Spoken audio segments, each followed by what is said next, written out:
You know, we can't agree on religions, political ideologies or borders, but one thing we should be able to agree on is the importance of Mother Nature and the urgent need not just for a bigger conversation about what the problems are today, but concrete ideas about what we personally can do to change the way we live, to ensure that we don't pass down nothing but a mangled wreck to future generations.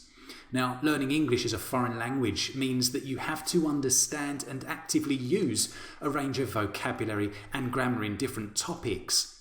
One of those topics is the environment. Normally what you would do is cover a chapter in a textbook which gives you some important keywords and photos to discuss. There's nothing wrong with that necessarily, but there is a new alternative way that you can practice the language associated with that topic, and that's through virtual reality. For example, with an Oculus Go, an Oculus Rift, whatever headset you have, this now is a way for you to immerse yourself more deeply in the English language.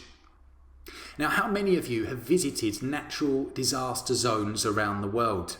How many of you have seen the effects of global warming on the communities, wildlife and businesses globally?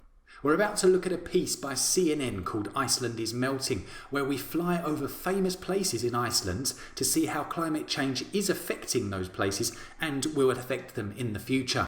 The images, the commentary and the sounds all make for a hugely stimulating experience. Students of today need to develop their wider understanding of the world that they're living in, the fact that we're becoming more interconnected, and the fact that in their lifetimes they will witness an increasing destruction of the natural world as a result of the actions that humans are taking. So why not take them to Iceland now through the magic of technology, then bring them back to the classroom and start the conversation in English with them about what they experienced and the English language that they heard.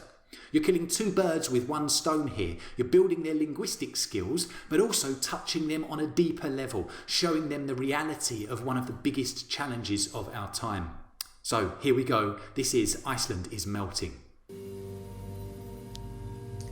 Okay, so we're just about to jump into this VR experience by CNN, Iceland is Melting. And before we get too deep into this, I just want to show you this by clicking the controller that I have in my right hand. You can bring up the timer and you can actually jump to certain parts here of the video.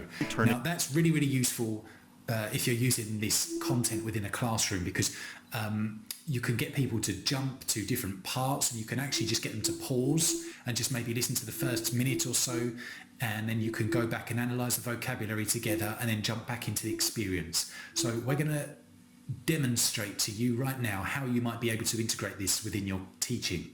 So let's press play and we'll listen to the first 20 seconds or so.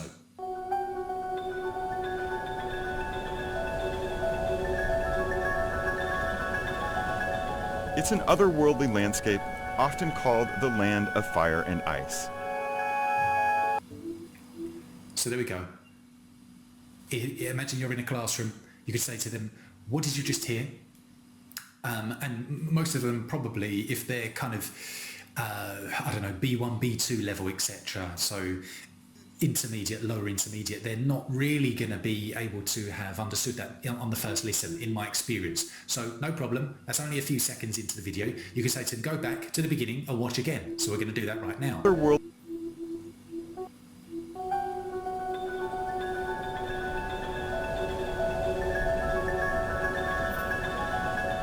It's an otherworldly landscape, often called the land of fire and ice. It's an otherworldly landscape, often called the land of fire and ice. So, again, you could ask them, which words did you hear? Write them down on the whiteboard, the blackboard, the piece of paper, whatever you use, and then jump back into the video. Iceland. An island alone in the Atlantic between the US and Europe, in a place of extremes, where massive ice caps sit atop active volcanoes. So we've got some more vocabulary there. We've got active volcanoes, we've got massive ice caps. And if you didn't want to go too much into the vocabulary, you could just get them at the same time as they're watching this VR experience, you could just get them to describe what they're seeing. So you could say, I can see ice caps in the distance, I can see snow-covered mountains, etc. I can see melted pieces of ice. I can see chunks or pieces of ice floating in the water. I can see the clouds rolling over the mountains, the ice caps in the distance. So there's lots of vocabulary already that you could pick out or stimulate just by showing them this video. So let's continue a bit more. Tourists flock here, Hollywood films here. But the landscape won't look like this in just a generation or two. We're flying over ground zero for climate change.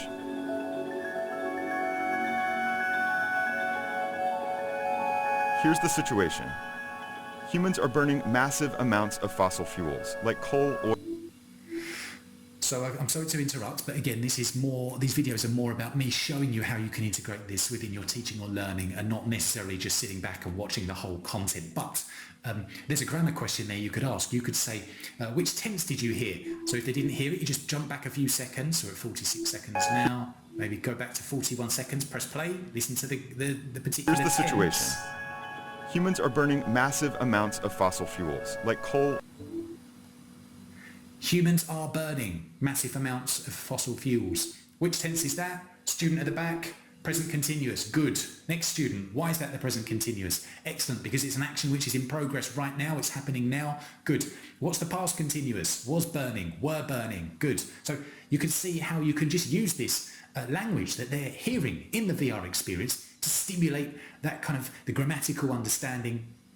And you're using this content to really structure your lesson and exposing them not just to the vocabulary but to the grammar and also maybe the pronunciation as well, getting them to follow the audio guide. You could even give out some worksheets at the end of the lesson with some comprehension questions to make sure they've understood. Oil and natural gas. That pollution traps heat in the atmosphere, gradually warming the planet and slowly melting these pristine fields of ice and snow. Since the Industrial Revolution, people have helped raise Earth's temperatures about 1 degree Celsius. When you use this content, it's more than just putting a headset on the student's head or on your head if you're using it to learn English and saying, look, this is wonderful technology, have a look at this, and then next month move on to something else. It's not about that. It's about stimulating deeper questioning, deeper understanding about particular topics that ordinarily you just read about maybe very passively in a textbook. You'd see a few pictures of something like this and you'd say, student, what can you see? But actually with the audio, it makes a real difference with the audio guide as well. They're listening to someone else other than the teachers that they've listened to for the last 9 months of the academic year, spouting words at them. It's exposing them to different accents, pronunciation, and different vocabulary as well in a more engaging, immersive context. So please do consider technology like this as an alternative way to engage your students and to build those deeper level communicative skills and teamwork and collaboration, all of those great skills that are going to be required for them or from them as they leave school and move into the future world of work. It's no longer about giving them handouts and instructing them what you think they should learn. It's about them exploring this content, discussing it with others in the class or the teacher, and then working together to question why have things become like this? What can we do to prevent it in the future? And at the same time, they're building their English language skills. So that's it from me today, and I'll speak to you soon. Bye-bye.